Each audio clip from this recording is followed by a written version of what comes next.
Ito ang sekreto ng Marcos hidden wealth na ang alam ng iba ay Marcos ill-gotten wealth.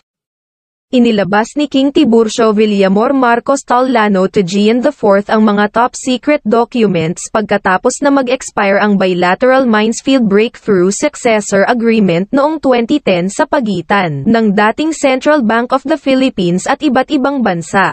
Ayon sa dokumentong nilagdaan ni Chief Justice Fred Ruiz Castro, ang Mai Islands at islets na siyang Maharlika ay binili ni King Philip II ng Espanya. Ang lupain ay ipinamana ni King Philip II sa kanyang tagapagmana na si King Ferdinand VII ng Espanya. Para sa kaalaman ng lahat, si Chief Justice Fred Ruiz Castro po ay founder ng Integrated Bar of the Philippines, IBP. Si King Tiburcio Villamor Marcos ay hindi po politiko. Subalit sa kanya iniatang ng angkan ng Tallano to Gian Royal